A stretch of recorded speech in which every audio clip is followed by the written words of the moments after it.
أنفسنا ومن سيئات أعمالنا من يهده الله فلا مضل له ومن يضلله فلا هادي له وأشهد أن لا إله إلا الله وحده لا شريك له وأشهد أن سيدنا ومولانا محمدا عبده ورسوله صلى الله عليه وسلم. أعوذ بالله من الشيطان الرجيم. بسم الله الرحمن الرحيم. لا تحرك به لسانك لتعجل به إن علينا جمعه وقرآنه فإذا قرأناه فاتبع قرآنه ثم إن علينا بيانه. صدق الله العلي العظيم. وقال النبي صلى الله عليه وسلم خيركم من تعلم القرآن وعلمه أو كما قال النبي صلی اللہ علیہ وسلم. وہ قرآن جو غذا بھی ہے، دوا بھی ہے، شفا بھی ہے. وہ قرآن جو غذا بھی ہے، دوا بھی ہے، شفا بھی ہے، اسی سے ہوتی ہیں سب منازل ہائے عرفانی. حضرت صدر جلسہ، معزز اور محترم علماء کرام، محترم بزرگوں اور دوستوں، نوجوانان ملت، عزیز طلبہ، یہ اللہ کا احسان ہے، کرم ہے کہ اللہ تعالیٰ نے ہم سب کو دارالعلوم بھینسہ کے اس عظیم الشان جلسہ دستار بندی میں شریک ہونے کا موقع نصیب فرمایا. ابھی آپ کے سامنے یہ بچے دستار بند بیٹھے ہوئے ہیں. یہ اس مدرسے کی برکت سے الحمدللہ قرآن کریم کے حافظ ہو گئے. ان کے سینے میں اللہ تبارک تعالیٰ نے قرآن کریم کی دولت محفوظ فرما دی. اتنی بڑی دولت ہے، اتنی بڑی دولت ہے کہ دنیا کی کوئی دولت اس کا مقابلہ نہیں کر سکتی. دنیا کی کوئی دولت یہیں تک رہ جائے گی، اور یہ دولت یہاں بھی رہے گی، قبر میں بھی رہے گی اور میدان محشر میں بھی رہے گی. اللہ تبارک تعالیٰ اس مدرسے کو خوب سے خوب ترقیات سے نوازے، اور مدرسے کے محتمم صاحب مولانا شاہد غفران صاحب، اللہ تبارک تعالیٰ ان کی مدد فرمائے، دستگیری فرمائے، اور جو عظیم الشان خدمات انجام دے رہے ہیں اللہ تعالیٰ ان کی خدمات کو قبول فرمائے. مجھے معلوم ہوا کہ یہاں دن میں جلسے کا رواج نہیں ہے، لیکن ماشاء اللہ یہ جمع غفیر آ کر بیٹھا ہے. رات کے جلسے میں کیا اس سے زیادہ مجمع ہوتا؟ اب یہی کہا جائے گا کہ یہاں کہ دن کے مجمع میں دن کے جلسے میں مجمع زیادہ ہوا کرتا ہے. اب یہ کہا جائے گا، یہ آپ حضرات کے ذوق و شوق کی بات ہے. آج اتوار بھی نہیں ہے، جمعرات ہے، اور اتوار میں تاجر لوگ مشغول ہوتے ہیں اور جمعرات میں مشغول ہوتے ہیں، لیکن ماشاءاللہ آج مشغولیت کا دن ہے، اس کے باوجود اتنا بڑا مجمع آیا ہوا ہے. اللہ تبارک تعالیٰ اس مجمع کے آنے کو قبول فرمائے. یہ عربی مدرسے الحمدللہ دین کی وہ خدمت انجام دے رہے ہیں جو بڑے بڑے اسلامی ممالک بھی دین کی خدمت انجام نہیں دیتے، جو یہ مدرسے انجام دے رہے ہیں. دوستو، میں چند الفاظ میں آپ کے سامنے ان مدرسوں کی تاریخ بیان کرتا ہوں. جب ہندوستان میں انگریز کا غلبہ ہو گیا، انگریز کی حکومت ہو گئی، انگریزوں نے یہ طے کر لیا کہ ہندوستان سے اسلام کو مٹا دینا، ختم کر دینا. اللہ تعالیٰ نور سے بھر دے بزرگان دیوبند کی قبروں کو. حضرت مولانا قاسم نانوتوی، مولانا رشید احمد گنگوہی اور حاجی امداد اللہ مہاجر مکی، ان حضرات نے جو ہے انگریزوں کی سازش کو ناکام کر دیا اور دارالعلوم دیوبند کا مدرسہ قائم کر کے انگریز کے جتنے فتنے تھے ان سب فتنوں کو ختم کر دیا ہے. حضرات نے، انگریزوں نے، ان کے وزیر تعلیم نے یہ اعلان کر دیا تھا کہ اب ہم ہندوستان پر قابض ہو گئے ہیں، ہمارا ہندوستان پر قبضہ ہو گیا. اب ہم اپنی حکومت کے طور پر ایسی رعایا، ایسے عوام تیار کریں گے جو صورت و شکل کے اعتبار سے ہندوستانی ہوں گے اور ذہن و دماغ کے اعتبار سے انگریز ہوں گے. اللہ تبارک تعالیٰ نور سے بھرتے بزرگان دیوبند کی قبروں کو. ان حضرات نے دیوبند کا مدرسہ قائم کر کے یہ اعلان کر دیا، انشاءاللہ ثم انشاءاللہ ہم ایسے ہندوستانی بنائیں گے جو صورت و شکل کے اعتبار سے ہندوستانی ہوں گے اور ذہن و دماغ کے اعتبار سے مکی اور مدنی ہوں گے انشاءاللہ۔ بتاؤ مسلمانوں، ہم مکی اور مدنی ہیں کہ نہیں ہیں؟ ہم یہاں ہیں، ملک سے محبت کرتے ہیں، خدمت کرتے ہیں، لیکن ہمارا روحانی اور ایمانی رشتہ آج مکے اور مدینے سے ہے، اور ہر مسلمان مکے اور مدینے جانے کے لیے بےتاب رہتا ہے اور زبان حال سے کہتا ہے دکھا دے یا الہی وہ مدینہ کیسی بستی ہے جہاں پہ رات دن مولا تیری رحمت برستی ہے۔ دوستو 1857 کے بعد اللہ کے مقبول بندے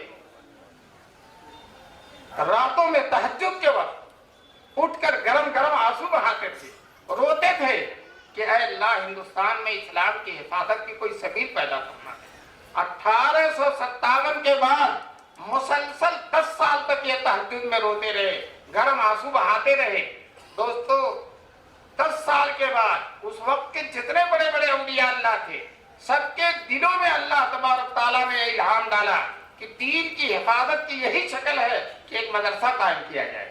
چنانچہ یہ حضرات اکٹھا ہوئے دیوبند کی سرزمین میں، آج بھی وہ مسجد موجود ہے۔ مسجد کے صحن میں ایک انار کا درخت تھا، اس انار کے درخت کے نیچے ایک شاگرد اور ایک استاد مدرسہ شروع ہو گیا۔ ایک شاگرد تھے پڑھنے والے اور ایک استاد تھے پڑھانے والے۔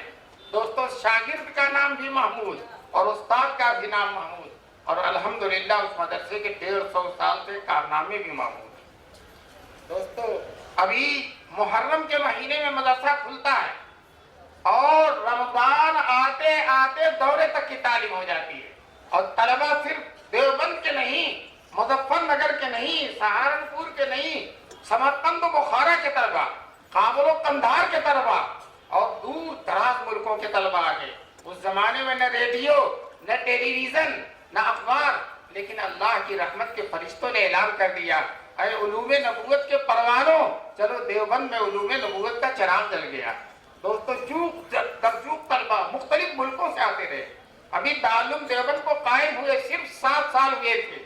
دارالعلوم دیوبند کے بانی مولانا قاسم نانوتوی نے پہلے جلسے دستار بندی میں یہ تقریر فرمائی، ہمارا مدرسہ قائم ہوا، کچھ بچے مکے میں پڑھتے تھے، کچھ مدینے میں پڑھتے تھے۔ جب ان کو معلوم ہوا کہ دیوبند کا مدرسہ کھل گیا تو مکے سے بھی آگئے اور مدینے سے بھی آگئے اور دارالعلوم دیوبند میں داخلہ لے لیا۔ دوستو یہ مدرسہ بڑھتا رہا۔ جب لڑکوں کی تعداد زیادہ ہو گئی تو طے ہوا کہ مدرسے کی کوئی الگ سے عمارت بنائی جائے۔ ابھی تک مسجد میں چل رہا تھا، اعلان ہوا فلاں دن جمعے کو مولانا قاسم نانوتوی کا واعظ ہوگا اور واعظ کے بعد مدرسے کی بنیاد رکھی جائے گی۔ دوستو جتنے اولیاء اللہ کے سب اکٹھا ہو گئے۔ نماز کے بعد حضرت نانوتوی نے کہا مسلمانوں چلو اپنے مدرسے کی بنیاد رکھو۔ سب سے پہلی عید میاں جی منع شاہ نے رکھی جو دیوبند کے سید تھے، جن کے بارے میں کہا جاتا ہے گناہ کرنا تو دور کی بات ہے، گناہ کا خیال بھی اس کے دل میں نہیں گزرتا تھا۔ سب سے پہلی عید میاں جی صاحب نے رکھی۔ دوسری عید جو ہے مولانا احمد علی سہارنپوری نے جو شارح بخاری تھے۔ تیسری عید قطب عالم مولانا رشید احمد گنگوہی نے رکھی۔ جو اصل بزرگ تھے مولانا قاسم نانوتوی وہ دور کھڑے ہیں، اپنے کو اس لائق نہیں سمجھتے، عاجزی اتنی ہے، تواضع اتنی ہے، انکساری اتنی ہے، اپنے کو اس لائق نہیں سمجھتے کہ میں مدرسے کی بنیاد رکھوں۔ لوگوں نے بہت اصرار کیا تو چوتھی عید مولانا قاسم نانوتوی نے رکھی۔ دوستو عید رکھ کر ان اللہ کے بندوں نے دعا کیا بار الہا یہ تیرے کمزور بندے، نہتے بندے، ناتواں بندے یہ جو کچھ کر سکتے تھے انہوں نے کیا ہے، اب اس مدرسے کی حفاظت آپ کے ذمہ ہے، اس مدرسے کو بڑھانا۔ چنانچہ دوستو آج 150 سال کا زمانہ گزر گیا، رات اور دن کا کوئی حصہ ایسا نہیں گزرتا پورے 150 سال میں کہ دیوبند کے فارغین دنیا میں چپے چپے میں جا کر دین کی خدمت نہ انجام دے رہے۔ پوری دنیا میں امام حرم دیوبند میں تشریف لائے تھے۔ اپنی تقریر میں انہوں نے کہا میں امام حرم ہونے کی حیثیت سے دنیا کے ہر ملک میں گیا اور جہاں بھی میں گیا مجھے دارالعلوم دیوبند کا فیض سورج اور چاند کی طرح چمکتا ہوا نظر آیا۔ دنیا کے چپے چپے میں آج برطانیہ میں، افریقہ میں، امریکہ میں اور دنیا کے سارے یورپی ممالک میں، آسٹریلیا میں، فیجی میں، جو اور بھی دنیا کے ممالک ہیں، ہر جگہ الحمدللہ دیوبند کے فارغین پہنچ کر دین کی خدمت انجام دے رہے ہیں۔ آپ کا یہ مدرسہ بھی اسی دارالعلوم دیوبند کا فیض ہے، وہیں کے بزرگوں نے اسی کے نقش قدم پر، اسی کے انداز پر اس مدرسے کو کھولا گیا، اور ماشاءاللہ اس علاقے کی یہ مدرسہ بہترین خدمت انجام دے رہا ہے، اور اس خدمت کی دلیل آپ حضرات کا اتنی بڑی تعداد میں یہاں شریک ہونا اور اتنے سارے بچوں کا قرآن کریم کا حافظ ہو جانا، یہ بہت بڑی دلیل ہے۔ یہ حافظوں کا درجہ رسول پاک صلی اللہ علیہ وسلم فرماتے ہیں میدان محشر میں اللہ تبارک تعالیٰ حافظ کو، جو حافظ ہو چکا جو بچہ، اپنے سامنے کھڑا کریں گے، اللہ کے سامنے کھڑا ہوگا دوستو، اور اس کے باپ کو بھی بلائیں گے، بیٹے سے کہیں گے پڑھو، بیٹا پڑھتا جائے گا اور ایک آیت پڑھے گا، باپ کا ایک درجہ بڑھے گا، بیٹا پڑھتا جائے گا اور باپ کا درجہ بڑھتا چلا جائے گا۔ دوستو وہ لوگ جن کے 6 بیٹے تھے، 7 بیٹے تھے، ایک کو بھی حافظ نہیں بنایا، کبھی افسوس بولیں گے کاش کہ اپنے ایک بیٹے کو محافظ بنا دیتے، آج ہمارا بھی درجہ بڑھتا۔ ہمارے دارالعلوم دیوبند کے سابق شیخ الحدیث حضرت مفتی سعید صاحب، اللہ ان کی قبر کو نور سے بھر دے، وہ جب اس حدیث کو سناتے تھے تو لطیفے کے طور پر کہتے تھے ڈنڈا کھایا بیٹے نے اور درجہ بڑھ رہا باپ کا، ڈنڈا کھایا بیٹے نے اور درجہ بڑھ رہا ہے باپ کا۔ کیوں؟ یہ بچے اتنی آسانی سے حافظ نہیں ہو جاتے، فجر سے 1 گھنٹہ پہلے اٹھتے ہیں اور استاد صاحب بھی اٹھ کر بیٹھ جاتے ہیں اور یہ بچے سبق سنانے جاتے ہیں، استاد ایک غلطی تو معاف کر دیتا ہے، دوسری غلطی پر تھپڑ کا ناشتہ دیتا، تھپڑ لگاتا۔ تو دوستو مفتی صاحب اسی بات کی طرف اشارہ کر رہے ہیں کہ ڈنڈا کھایا بیٹے نے اور درجہ بڑھ رہا باپ کا۔ باپ کا درجہ کیوں بڑھ رہا ہے؟ باپ نے قربانی دی، باپ نے اس کو انگلش میڈیم میں نہیں بھیجا، باپ نے سرکاری اسکولوں میں نہیں بھیجا، کارخانوں میں، فیکٹریوں میں نوکر نہیں رکھا، سعودی عرب، دبئی اور قطر کمانے کے لیے نہیں بھیجا، بلکہ باپ نے لا کر دارالعلوم بھیسا میں اس بچے کا داخلہ کرا دیا۔ اب یہ باپ نے قربانی دی، اس کی برکت سے بیٹا حافظ ہو گیا۔ آج میدان محشر میں اس باپ کے لیے بڑی سعادت ہوگی، بیٹا پڑھتا جائے گا اور باپ کا درجہ بڑھتا چلا جائے گا۔ ایک حدیث تو یہ ہے، اور ایک دوسری حدیث ہے کہ اللہ تعالیٰ حافظ قرآن سے کہیں گے پڑھتے جاؤ چڑھتے جاؤ، تو یہ بھی جنت کے درجات میں چڑھتا جائے گا اور اس کا باپ بھی جنت کے درجات میں چڑھتا چلا جائے گا۔ اللہ تعالیٰ ہم سارے مسلمانوں کو توفیق نصیب فرمائے کہ اپنے بچوں کو حافظ اور عالم بنائے انشاءاللہ۔ یاد رکھو اگر حافظ بناؤ گے، عالم بناؤ گے، یہ خود بھی بہترین زندگی گزارے گا، پاکیزہ زندگی گزارے گا، نورانی زندگی گزارے گا، اور ساتھ ساتھ خاندان والوں کے لیے بھی سرمایہ سعادت بنے گا۔ ایک حافظ میدان محشر میں اپنے خاندان کے 10 لوگ جن کے لیے جہنم واجب ہو چکی ہے ان کے لیے سفارش کرے گا۔ اس لیے لوگ ڈرتے ہیں کہ ہم حافظ بنا۔ میں نے رکشے والے سے کہا بیٹے کب سے رکشہ چلا رہے ہو؟ کہنے لگا جب سے BA پڑھا جبھی سے چلا رہا ہوں، جب سے BA پڑھا جبھی سے چلا رہا ہوں۔ میں نے کہا بیٹے تم بوڑھے آدمی کا مذاق اڑا رہے ہو؟ کہنے لگے چچا مذاق نہیں اڑا رہا ہوں، صحیح کہہ رہا ہوں۔ BA پڑھنے میں اچھا خاصا لگ گیا، اس کے بعد جب فارغ ہوا نوکری تلاش کیا، یہاں درخواست، یہاں درخواست، یہاں درخواست، یہاں ایگزام، یہاں امتحان، یہاں ٹیسٹ، کہتے ٹیسٹ ہی ہوتا رہا، امتحان ہی ہوتا رہا، نوکری ملی نہیں، جتنا پیسہ تھا وہ بھی ختم ہو گیا، اب مجبوراً میں رکشہ چلا رہا ہوں۔ دوستو یاد رکھو کوئی عالم اور حافظ انشاءاللہ ثم انشاءاللہ، دارالعلوم دیوبند کے جو پہلے صدر مدرس تھے انہوں نے کہا مجھے کشف ہوا کہ دیوبند کے کسی فارغ کی 10 روپئے سے کم تنخواہ نہیں ہوگی۔ اس زمانے میں 10 روپیہ، آج 25,000 روپیہ، آج 25,000 روپیہ، 20,000 روپیہ۔ بہرحال اللہ تبارک تعالیٰ ان عالموں کو دنیا بھی دیتا ہے، دین بھی دیتا ہے، یہاں بھی عزت ہے اور وہاں بھی عزت ہے۔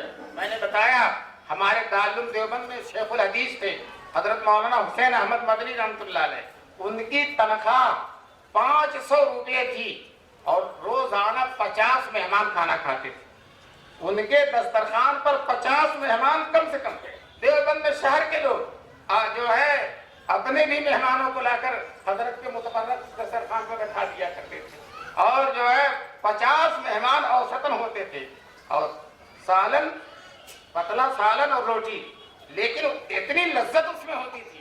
آج دارالعلوم دیوبند میں بہت بڑے محدث ہیں، مولانا نعمت اللہ صاحب، اللہ ان کی عمر میں برکت نصیب فرمائے، وہ کہتے ہیں طالب علمی کے زمانے میں شیخ الاسلام کے دسترخوان پر پتلا سالن اور روٹی کھائی تھی، اور کہتے ہیں 80 سال کا زمانہ گزر گیا، 95 سال کے ہیں مولانا، 80 سال کا زمانہ گزر گیا، بادشاہوں کی بھی دعوت کھائی، نوابوں کی بھی، رئیسوں کی بھی، حکمرانوں کی بھی دعوت کھائی، لیکن اس مرد قلندر کے دسترخوان پہ جو لذت ملی وہ کہیں نہیں ملی۔ یہ لذت علم دین کی لذت ہے، یہ تقوی کی لذت ہے، للہیت کی لذت ہے، رزق حلال کی لذت ہے، خوف خدا کی لذت ہے۔ دوستو یہ لذت تو انہی عالموں کو نصیب ہے، انہی دینداروں کو نصیب ہے۔ اس لیے ہم مسلمان طے کریں انشاءاللہ کہ ہم اپنے بچوں کو انشاءاللہ حافظ بنائیں گے۔ آپ اٹھا کے بتاؤ انشاءاللہ ہم اپنے بچوں کو حافظ بنائیں گے اور ان مدرسوں میں لائیں گے۔ ان مدرسوں کی قدر کرو، یہ مدرسے اگر نہ ہوتے، علامہ اقبال جب یورپ کا دورہ کر کے آئے تو انہوں نے کہا کہ خدا کے واسطے ان ملاؤں کو، ان مدرسوں کو خدمت کرنے دو، اگر یہ مدرسے نہ ہوتے تو ہندوستان کا حشر وہی ہوتا جو اندلس کا ہو گیا، جو اندلس کا ہو گیا، جہاں سینکڑوں سال بڑے بڑے بادشاہ جہاں گزرے ہیں، بڑے بڑے فقہاء، محدثین، مفسرین گزرے ہیں، سب سے بڑے صوفی ابن عربی وہی کے ہیں، اور بہت بڑے مفسر علامہ قرطبی وہی کے ہیں، اور اسی طرح سے اور بھی بہت بڑے بڑے علماء وہاں گزرے ہیں۔ اور آج صورتحال یہ ہے کہ مسجد گرجا گھر بنی ہوئی ہے، مسجد گرجا گھر بنی، وہ شاندار مسجد جس میں سب سے بڑا محدث خطبہ دیتا تھا، بادشاہ وقت بھی آ کر جس میں جمعہ پڑھتا تھا، آج وہ مسجد گرجا گھر بنی ہوئی ہے۔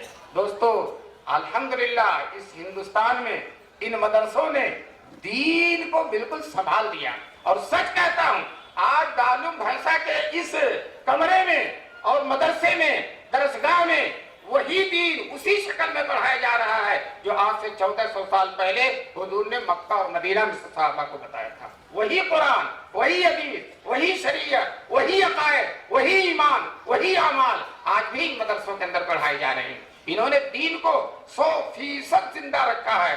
یہ مدرسے کے لوگ ادھر سے لے کر کچھ ادھر سے لے کر، ان کی حکومتیں مدد نہیں کرتی، اور اگر کرنا بھی چاہے تو یہ نہیں لیتے، یہ لیتے نہیں ہیں۔ چنانچہ دارالعلوم دیوبند کے بانی نے اعلان کر دیا تھا، وہاں دارالعلوم کا اصول بنا، اس میں لکھا ہے کہ یہ مدرسہ کسی بادشاہ سے نہیں لے گا، کسی حکومت سے کچھ نہیں لے گا، عام غریب مسلمانوں کے چندے سے اس مدرسے کو چلایا جائے گا۔ دوستو اس کی برکت جانتے ہیں، پہلے مدرسہ کوئی نواب چلاتا تھا، کوئی رئیس چلاتا تھا، کوئی مالدار چلاتا تھا، کوئی بادشاہ چلاتا تھا، کمرے بنوا دیتا تھا، استادوں کی تنخواہیں دیتا تھا، طلبہ کا کھانا دیتا تھا، لیکن اس کا نقصان یہ تھا اگر وہ مالدار ناراض ہو گیا تو 5 منٹ میں مدرسے بند، وہ کمروں میں تالا لگا دیتا، استادوں سے کہتا ہم تنخواہ نہیں دیں گے، اور جو ہے طلبہ سے کہتا کھانا نہیں ملے گا چلے جاؤ، 5 منٹ میں مدرسہ بند۔ اللہ تبارک تعالیٰ بہت بدلا دے مولانا قاسم نانوتوی کو، انہوں نے امیروں کے ہاتھ سے، نوابوں کے ہاتھ سے، رئیسوں کے ہاتھ سے، حکمرانوں کے ہاتھ سے مدرسے کو عام غریب مسلمانوں کے ہاتھ میں دے دیا۔ دوستو جو اس کی برکت ہے کہ الحمدللہ کوئی مدرسہ بند ہونے والا نہیں ہے۔ اگر ایک سیٹ جی چندہ نہیں دیں گے تو 10 سیٹ جی تیار ہو جائیں گے اور مدرسہ چلتا رہے گا۔ بہت سے جو لوگ مدرسوں کا چندہ کرتے ہیں ان کو اندازہ ہوتا ہے کہ ایک صاحب 50,000 دیتے تھے، اب گئے تو کہے مولانا اس سال کچھ بالکل زکوٰۃ نہیں نکلی، کچھ بھی نہیں ہے، وہ مولانا تھوڑا سا مایوس ہوتے ہیں، لیکن اگلے جگہ جاتے ہیں تو ایک صاحب جو کبھی کچھ نہیں دیتے تھے 50,000 انہوں نے نکال کر دے دیا۔ اللہ غیب سے ان مدرسوں کی مدد کرتا ہے، اور انشاءاللہ یہ مدرسے شان کے ساتھ چلیں گے۔ ہمارے مسلمان اپنی کمائی کا، اپنی گاہی کمائی کا بہترین حصہ ان مدرسوں میں صرف کر رہے ہیں۔ آج دیکھو مدرسے کی عمارتیں شاندار ہو رہی ہیں، یہ عمارت ہے مدرسے کی، انشاءاللہ دوبارہ جب اللہ کبھی پہنچائے گا تو ہم دیکھیں گے بہت شاندار بن چکی ہے۔ تو یہ ہماری مسلمانوں کی ان مدرسوں سے محبت ہے، اللہ تبارک تعالیٰ ہماری محبت کو ان مدرسوں سے اسی طرح سے قائم رکھے، اور آپ ان مدرسوں کی اگر محبت کریں گے، دوستو یاد رکھو مسجد اللہ کا گھر ہے اور مدرسے رسول اللہ کا گھر ہے۔ اپنے رسول کا گھر بنواؤ گے، اپنے رسول کے گھر کی تعمیر میں خرچ کرو گے، اور یہ طلبہ جو بیٹھے ہوئے تمہارے سامنے صدری پہن کر، یہ رسول اللہ کے مہمان ہیں، یہ رسول اللہ کے مہمان ہیں۔ حضور صلی اللہ علیہ وسلم نے صحابہ کو